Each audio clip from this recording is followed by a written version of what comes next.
part of what I've been trying to do is think about what might be helpful as a bit of a grand unified theory to assist people who are reading, say, The Agilist, with that mindset, thinking about what's the bigger picture. And I think that and that's a shift away from practice and methodology mentality and into looking at a holistic whole of what's going on across an organization. What do we know that's fantastic, researched,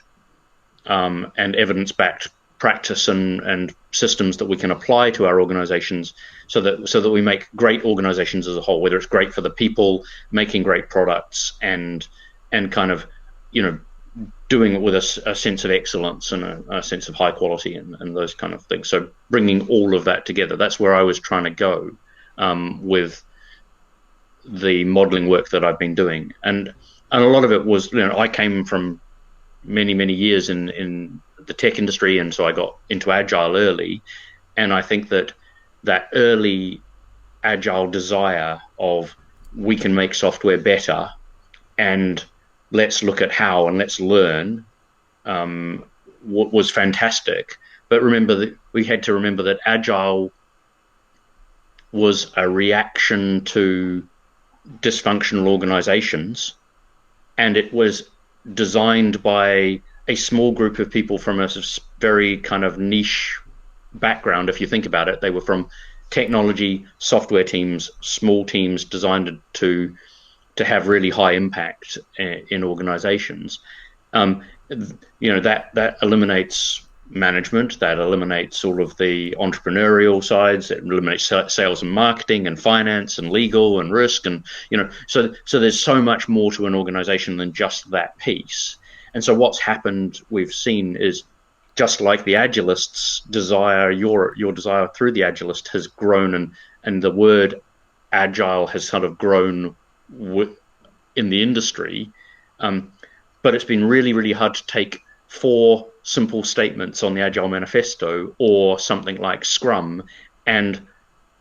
almost artificially explode it to cope with the whole of an organization.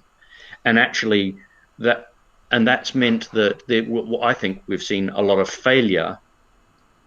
where we tried to use Agile fast and loose in places where it wasn't designed for, or where Agile suddenly became so popular that people used even the bit that it was really good at in the small software team space a bit fast and loose. And we've got terms like Wagile and Agile but and or Scrum but and those kinds of things. And I think that those terms is where we went through some kind of growth phase, and it didn't work so well. That transition didn't work so well. But actually, the cool thing is that if we go back and look at the first principles behind Agile, and in the science surrounding the evidence that maybe made Agile teams work, and then we go and look at the evidence in great ways to make teams, the evidence from sociology on the great way to construct organizations, so that we're thinking about Dunbar's number and tribal boundaries and stuff like that, and trust layers, and then we look at all of the fantastic work happening either from initiatives such as Lean Startup or service design for it and user-centered design for in the product development space. There's really great thought leadership work happening in so many different elements of an organization. And what I was trying to do is go, let's not get stuck in arguing whether or not we should use Agile to do everything and we should scale Agile and our organizations will be perfect if we just scale Agile across them.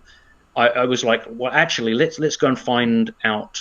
what the real bits of gold are in each element of our organizations, and let's bring it together, and then let's look at that, and let's just continue to evolve that picture of